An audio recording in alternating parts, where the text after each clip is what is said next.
La hora de Maquiavelo.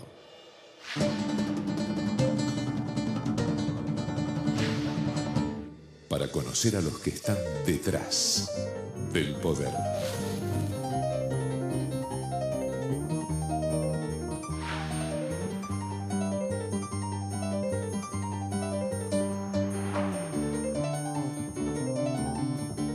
¿Qué tal? Buenas noches, bienvenido a esta nueva hora de Maquiavelo. Bueno, le deseo que tenga un excelente 2014, que ya llega. Vamos a hacer en esta hora de Maquiavelo, que usted ya sabe, ¿no? Este es el espacio en donde le mostramos cómo trabajan, cómo piensan, cómo hacen los maquiavelitos que logran ese milagro, ¿no? De manipular la opinión pública. Vamos a hablar de la comunicación de las empresas. Bueno, el caso de las eléctricas y estos desastres de apagones por una ola de calor, que bueno, olas de calor hay en todas partes, pero que pusieron de manifiesto la gravedad del sistema, bueno, que nos legó la década ganada, ¿no?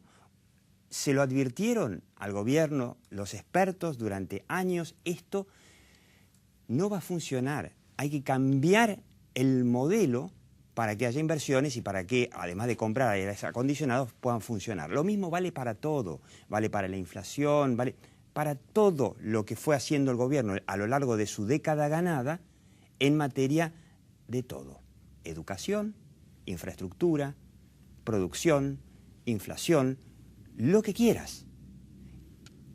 ¿Quiénes tienen la culpa ahora? Según el gobierno, por supuesto, las empresas. Y la pregunta es, vení, ¿no eran las empresas las que tenían que salir a explicar cómo funciona el sistema por el cual las empresas invierten, progresan y le llevan progreso al mundo? ¿Cómo funciona en todos los países del mundo? Sacá 3, 4 excepciones: Corea del Norte, Cuba, y por ahí se me pianta alguna que otra, Bielorrusia. ¿Cómo funciona ese sistema? Solamente lo pueden explicar las empresas. No lo va a explicar Cristina Kirchner, obviamente. Vamos a hablar de eso y vamos a hacer un análisis de cómo viene este verano ardiente en materia política con dos periodistas que yo considero de los más informados de la Argentina. No te vayas. La hora de Maquiavelo.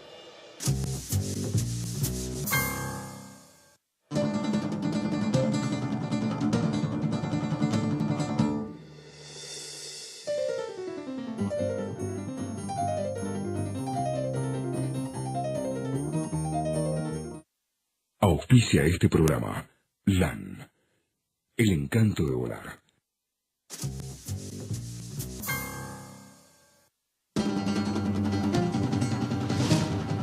La hora de Maquiavelo. Bueno, ¿no? Como le decía, llegamos a un fin de año, bueno, iba a decir con todas las luces, con todas las catástrofes, ¿no? Energética, inflación, los precios. Y llegamos también en una situación de lo más extraña. Tenemos un gobierno que tiene ahora, por primera vez en 30 años de democracia, un ejército que está, bueno, según dice su jefe, el general Milani, está comprometido y compenetrado con el modelo nacional y popular, de matriz y diversificada de ya no me acuerdo qué. Por eso estamos con dos periodistas que nos van a ayudar un poco a entender para dónde va. Pará. Mencionaste el ejército y nos mandaste a nosotros. ¿No crees que nos peleemos con Milani? No, por supuesto que no. Con Milani mejor no pelearse, porque además te escucha, te espía el teléfono, todo dicen, ¿no? Edgar Meinhardt, ya lo conoce, bueno, el hombre dirige el portal Urgente 24, que es, yo diría, uno de los sites de noticias mejor informados de la Argentina. Además, yo siempre recomiendo. Las alertas de Urgente 24 son espectaculares, tienen al tanto, y creo que se puede meter uno y pedirlas y te llegan automáticamente. Y Luis Gasulla, autor, ya lo conoce también, autor de El negocio de los derechos humanos, que bueno, fue un análisis, por un lado, de los negocios que hicieron los organismos de derechos humanos, con las madres de Plaza de Mayo a la cabeza y el amigo de Joclender, pero también de cómo el gobierno hizo un negocio con los derechos humanos desde el punto de vista simbólico, si se quiere, ¿no? El escudo ético. Ético. El escudo ético. Escudo ético, ¿no? Esto de bajar los cuadritos. Claro, Néstor bajó los cuadritos y Cristina los subió a Milani, que es uno de los militares que, bueno, a los que se preguntan siempre los kirchneristas qué habrá hecho durante el proceso.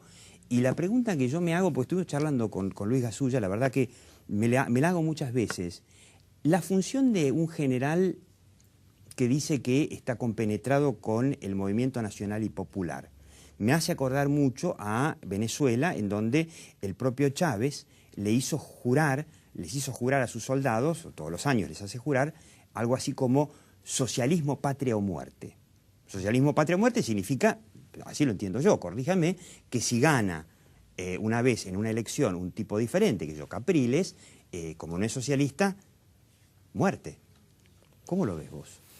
Mira, primero, muy crítica y muy polémica quizá sobre cómo van a terminar cómo va a terminar la experiencia del gobierno de Cristina Fernández de Kirchner. Y entonces creo que lo de Milani, más allá de las especulaciones que pueda sugerir, no creo que sirva para sostener un gobierno que para mí va con destino de elecciones anticipadas, ya sea porque la presidenta... Vamos a hacer un replay como en el fútbol. Va con...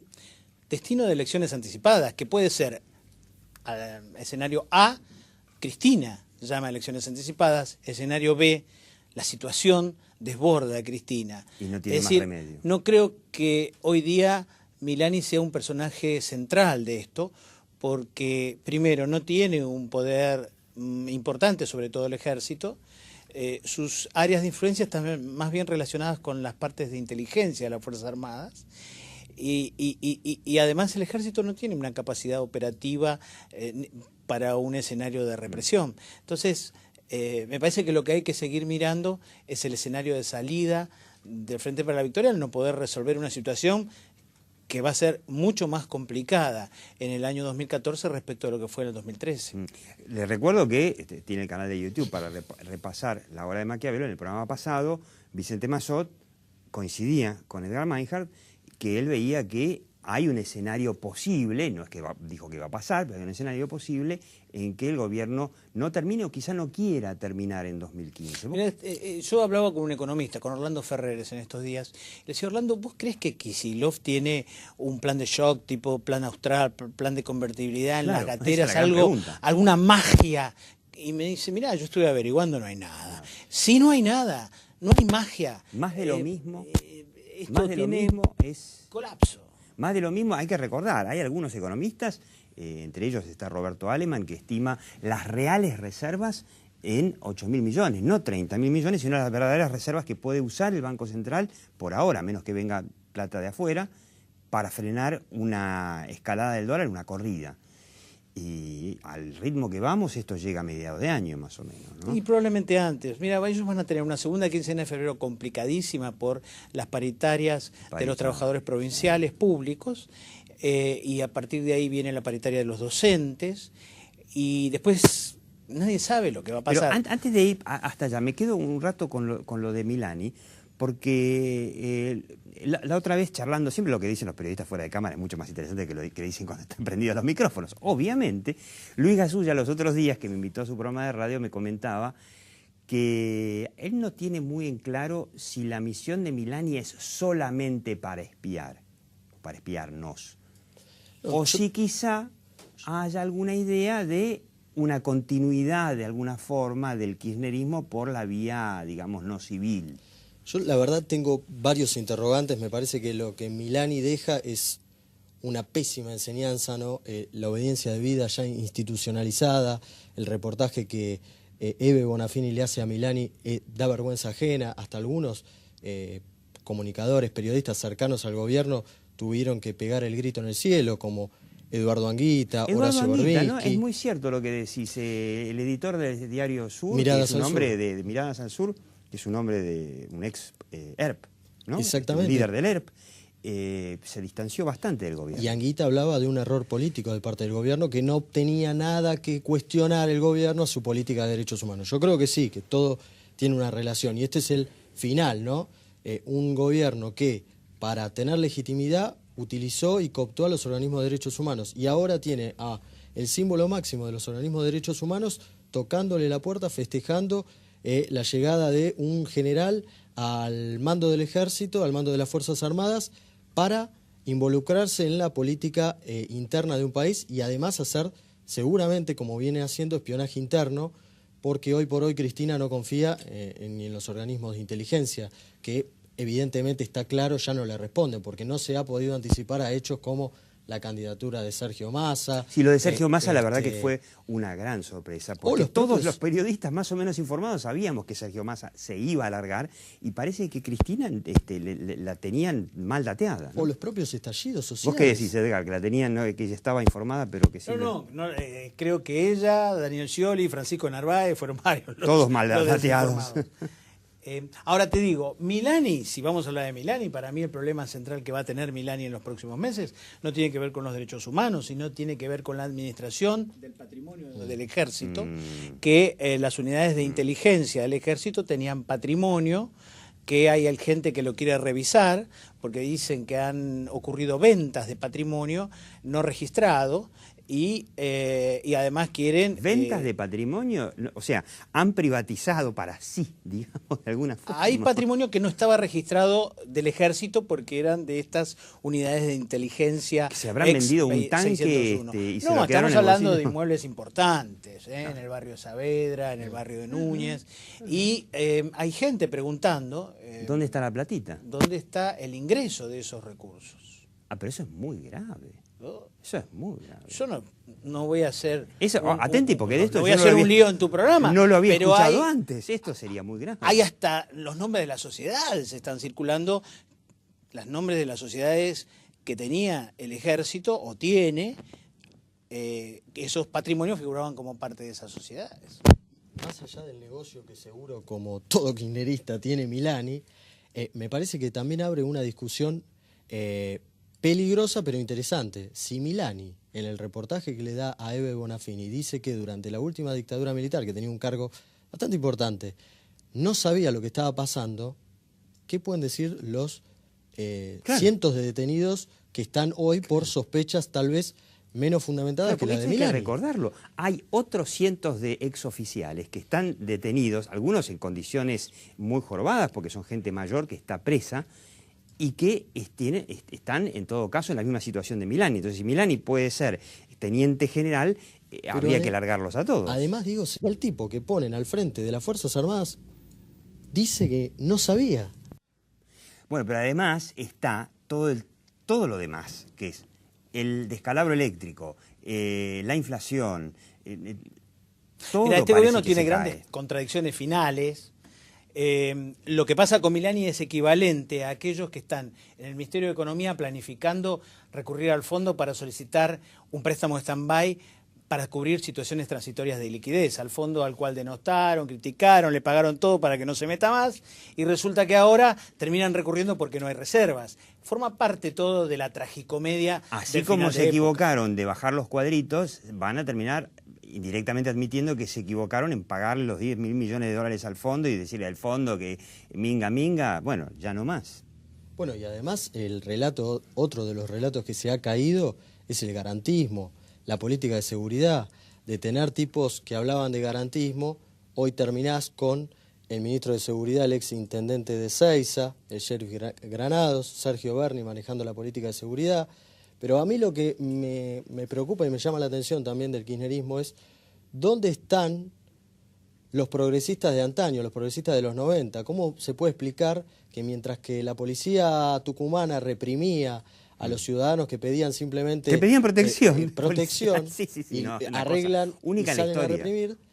Cristina bailaba, León Gieco cantaba Solo le pido a Dios, Sofía Gala no se preocupaba por los muertos, decía, bueno, el símbolo del nuevo progresismo, ¿no? Sofía Gala, la hija de Moria, decía que, bueno, yo no voy a llorar la muerte de un saqueador. O sea, ¿hay derechos humanos para unas personas y no para otras? O sea, ¿un saqueador por salir a robar tiene derecho a morir por otro ciudadano sin juicio previo? ¿No mataron en Flores a una persona que estaba protestando por el corte de luz? Sí.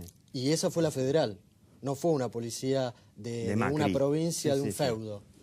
Como ellos policía ahora federal, le quieren transferir las culpas a las policías locales. al igual que ahora las empresas de luz Luis, a Macri y a Scioli. Vos tenés la misma visión que tiene Edgar Meinhardt, que tenía Vicente Massot, de que al paso que va el deterioro general económico, de imagen del gobierno, podría llegar a querer o a tener que irse antes.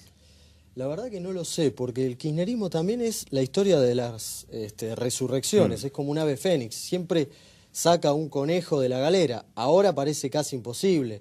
Ya no está un tipo que era el ministro de Economía, que jugaba las 24 horas del día como era Néstor Kirchner, un tipo que tenía su carisma, tenía billetera, tenía plata, tenía caja. Hoy está una Cristina recluida prácticamente, que uno observa, analiza las declaraciones de los principales ministros y no se sabe quién gobierna. ¿Quién está gobernando la Argentina? Está gobernando Vudú, está gobernando Randazzo, está gobernando De Vido. Hay una línea hacia dónde vamos, qué se quiere. La verdad, lo único que está claro es que se busca la impunidad y seguir cooptando los pocos lugares de poder que no han sido cooptados. O sea, el que se sorprende con la política partidaria que se está haciendo en el ejército es un necio. Lo hicieron en las universidades públicas, lo hicieron en la Yo para educación, terminar con el tema este de Milani, una cosa que me parece que sería terrible, y es que de repente, no sé, vos te lo imaginás a un, qué sé yo, Sergio Massa o Macri, qué sé yo, hablando con otra parte del ejército para, bueno, ya que tenemos una parte del ejército que es Nacampop, tener otra parte del ejército que podría ser, digamos, de centro, como fue la historia de los azules y colorados. Yo no veo al ejército hoy con capacidad ideológica, ansia de poder como para eso. Yo lo veo. Puede ser que en algún momento muy remoto del futuro. Hoy día no es el mismo caso de Venezuela, donde Chávez tenía grado militar y donde él eligió a las personas que estaban allí y las potenció, les dio muchísimo dinero, que no es este caso precisamente de la Argentina. Ahora empezamos. Les compró un equipamiento de primera generación, les permitió todos los negocios posibles, etcétera. En la Argentina el ejército hoy día es una fuerza marginal. Vos tenés ni hablar de la Fuerza Aérea, que ya no tiene aviones para volar, ni de la Armada Argentina, que creo que en enero o fue en febrero que se le hundió el Santísima Trinidad y no se supo más nada de ellos. A mí me parece que el eje de la Argentina... casi nos quedamos sin las fragatas Libertad. El eje de la Argentina pasó a ser la gendarmería, a la cual se ha apostado, se ha invertido y todo lo demás, y colabora en las tareas que ellos le piden de patrullaje urbano y todo lo demás. Pero para mí la descomposición viene por la economía y por la incapacidad del gobierno de dar una respuesta. Y frente a eso, no creo que puedan inventar algo. Yo no sé si van a inventar algo. Lo que sí me parece que es una clara señal de alerta, no solo para este gobierno, sino para la democracia, lo que se ha conseguido en 30 años. Y además la enseñanza volver a que tener dejará. otra vez un ejército politizado, ¿no? Pero la enseñanza y además, que dejará. politizado y metido a espiar a los argentinos, no hacer inteligencia para evitar, no sé, al narcotráfico, lo que sea. No, porque si a Cristina le sale medianamente bien, ¿por qué no el próximo presidente no profundiza eso? Porque ha tenido el kirchnerismo un cheque en blanco de parte de la sociedad en muchísimas cosas, que si nadie va preso, todo queda en un manto de impunidad, el próximo presidente puede redoblar la apuesta. Sí, no tocamos el tema, ya nos tenemos que ir pero de este bloque, pero habría que recordar que la semana pasada absolvieron a todos los implicados en las famosas coimas del Senado, con lo cual prácticamente es cierto lo del cheque en blanco. Futuras generaciones políticas tienen un poquito el camino allanado para hacer lo que quieran, ¿no? Diego, y es otro es otro golpe duro al relato kirchnerista, que dijo que la alianza, además de ser ineptos, eran corruptos. ¿Y ahora qué van a decir? ¿Tenía razón la justicia o hay impunidad? ¿Qué tema ese, no? ¿Cómo quedó ahí Alberto Fernández, no? Y Aníbal Moyano, Ibarra, Moyano, ¿no? Sí. Tremendo. Bueno, Edgar Meinhardt, Luis Gasulla, y en el próximo bloque vamos a hablar de la comunicación de las empresas, porque todo lo que está pasando, el gobierno lo que hace es echarle la culpa a las empresas. Bueno, le echa la culpa a todos. Todos tienen la culpa menos el gobierno, pero las empresas, si se siguen callando, y bueno, van a tener la culpa. No te vayas. La hora de Maquiavelo.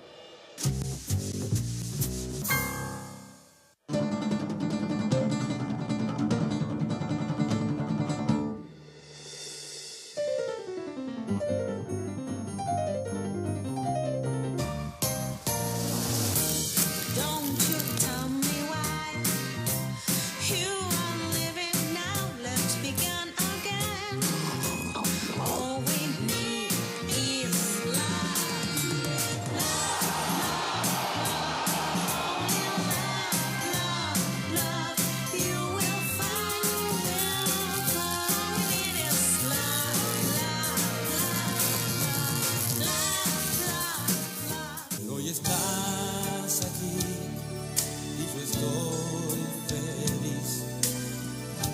Es como un cielo que ahora vive en mí. Oh, no. Lo importante es ver que estamos juntos. Lo que más necesito es tu amor, un amor de verdad que me hace llorar, llorar de emoción. Mi buen amor, que no sabe mentir, no sabe medir.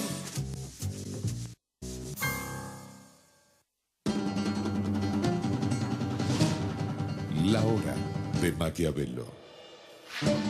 Bueno, usted está viendo a Roberto Vilariño, que el hombre es docente de Relaciones Públicas, es un profesional, bueno, de estos que trabajan en la comunicación de las empresas, y me regaló este libro, a ver, mostrar el libro, qué difícil que es, Píldoras de Relaciones Públicas, ¿no?, que escribió él, y que son, bueno, son artículos que fue publicando a lo largo de los últimos años sobre, bueno, básicamente comunicación empresaria, Exacto. ¿cierto? Sí, sí. Son, a lo largo de los últimos 15 años son 20 artículos que publiqué, que son en distintos medios gráficos, algunos medios, otros en la academia, en universidades, etcétera. Y como fui viendo que seguían teniendo cierta vigencia, los recopilé con unas actualizaciones, digamos. ¿Y qué se les puede recomendar a las empresas? ¿Estás siguiendo los casos, por ejemplo, de las eléctricas? Bueno. Las eléctricas durante años se callaron la boca, a pesar de que, bueno, había muchos expertos que decían, guarda, porque si no vamos a un sistema, que no es solamente subir las tarifas, ¿eh? El problema es que el gobierno estatizó todo lo que hay alrededor de la electricidad, estatizó lo que antes era el comercio de electricidad, que se había privatizado y que fue modelo en el mundo, estatizó toda la obra de infraestructura, les dejó a las empresas que pusieran la careta. La última milla, la factura, digamos, le llega de Edesur, Edenor, Edelap, ¿no? Lo mismo con los trenes, habíamos dicho el caso de los trenes. Sí, claro. Era lo único que decían los trenes, las empresas era, digamos, manejar los trenes, pero toda la infraestructura la debía haber hecho el Estado, cuando en realidad la lógica era, como fue pensado originalmente, las empresas privadas invierten y se hacen cargo de lo que invierten y bueno, ahí sí pueden dar la cara. Y las empresas se callan la boca. Bueno, mira, justamente el último artículo del libro, que es el primero que escribí, lo escribí en el verano del 99, cuando vos recordarás Sí. el gran corte el gran apagón de Edesur. El gran apagón de Edesur. Bueno, Que fue, a diferencia de estos apagones, fue una zona determinada, casi toda la gente en esa zona, pero fue una sola zona. Sí. Y en aquel momento estábamos haciendo una experiencia, una especie de anticipo de lo que después fue la Web 2.0, con profesores universitarios, con Bill Adams de la Universidad de Florida. Le enviamos con los alumnos una pregunta sobre cómo se había manejado esa crisis comunicacional, primero una crisis energética, pero también comunicacional, ¿no? Porque en aquel momento, no sé si recordás, que el vocero de la empresa daba explicaciones en la tele y prometía que... Claro, decía, mañana vuelve la luz. Mañana vuelve la luz. Y bueno, mañana sí, y no volvía. Claro. Hasta que creo que llegó un día donde dijo, bueno, mira, la verdad ya ni sabemos cuándo vamos a devolver Exactamente, más o menos así. Y pues, ¿qué hacer en esa situación? Porque parecía que el vocero aplicaba todo lo que el manual dice. Lo que pasa que si le daban mal la información, sí, eso ahí no se podía si solucionar. la empresa le decían, decí que ya vuelve la luz, eran chilenos en aquel entonces. Exacto. Y bueno. Y Bill Adams, hace poco lo estaba releyendo porque fui a ese artículo habla de otras cosas, pero fui a buscar esa pregunta, ¿no? Y él decía que, bueno, que las empresas de servicios públicos tenían que tener una actitud más transparente hacia la gente, contarle los verdaderos problemas, si lo sabía, los plazos en que se podía solucionar, etcétera, etcétera. Acá me parece que el gobierno, como bien vos decís, le echa la culpa a las empresas, pero bueno... Claro, porque las empresas podrían, durante todos estos años... La culpa del chancho y del que le da a comer. Claro, podrían, durante todos estos años, y me refiero no solamente a las eléctricas, me refiero a prácticamente todas las empresas con respecto al tema de la inflación, los supermercados, las cadenas de supermercados con el tema de inflación. La gente, Cristina lo dijo en una de sus cadenas o de sus discursos, tenía un montón de empresarios delante y los señaló con el dedo y dijo, los que fijan los precios son ustedes. Sí, por supuesto, es cierto, los que fijan los precios son los empresarios. Pero las empresas podrían explicarle a la gente que la inflación aquí en la China o en la Cochinchina no la inventan las empresas. Exacto, pero no lo hicieron. Y en el caso de la energía, con las tarifas tampoco. ¿Qué les recomendás? A ver, recién yo escuchaba muy atentamente a Luis cuando hablaba de esto de los artistas adeptos al gobierno, mencionó a León Gieco, ¿no? Vos viste que, bueno, León Gieco, Fito Páez... Solo le pido a Dios que la muerte no me sea indiferente. Yo le pido a Dios que a León Gieco la muerte no le sea indiferente. Son muy criticados. Fíjate que un artista muy polémico, pero afín a todo ese grupo, que es Charly García, no es cuestionado. Es cierto. ¿Sí? Sin embargo, empezar a repasar su historia y verás que actuó en un montón de actos del gobierno. Sí. ¿Cuál es la gran diferencia, aparte de lo excéntrico, digamos, ¿no? La gran diferencia es que Charly García tiene una posición y después desde ahí ejecuta. Por ejemplo, él va a recitales que organiza Macri también. Claro. Entonces eso ya lo pone en otro lugar, ¿sí? O sea, él tiene una posición con respecto a, digamos, tendría que venir a explicarla a él cuál es su posición. Pero digo, no tiene una posición de voy a recitales del gobierno nacional solamente. Entonces va al Colón y actúa, y se saca la foto con Macri, y se saca la foto con Cristina, y se sacó la foto las con empresas Menem. que pueden aprender de Charly García. Que tienen que buscar su discurso, su lugar desde donde ven el mundo y salir a comunicarlo. Después, si el gobierno nacional, provincial o municipal se sitúa en lugar distinto al que él comunicó, bueno, se opondrán. Después vamos a ver, usted sabe cómo funciona la hora de Maquiavelo, ¿no? Nosotros vamos a terminar acá ahora en Metro y seguimos online. Usted se mete ahí en YouTube, en el canal de la hora de Maquiavelo, puede repasar el programa, puede verlo, también puede repasar otros programas porque hay como 300 programas ahí subidos ya a YouTube. Y vamos a seguir conversando con Roberto Vilariño, que escribió este libro de Píldoras de Relaciones Públicas. Vamos a hacer un último intento para mostrarlo. Muchas gracias. Bastante bien. Porque le vamos a preguntar qué pueden hacer las empresas para comunicar en un entorno complicado. Sabemos que el gobierno es muy vengativo, de hecho lo ha demostrado. ¿Qué pueden hacer para comunicar y no asumir todas las culpas del derrumbe de la Argentina? Y yo le digo, mire, como siempre, nuevamente, feliz 2014, o que sea leve el 2014, y como desde hace más de 12 años, ¿no? La realidad está ahí, algún día se hará cargo de nosotros, pero aquí en la hora de Maquiavelo nos importa la percepción. Chao, hasta el próximo domingo, y usted sabe, por radio, en FM Radio Cultura, los miércoles a las 20.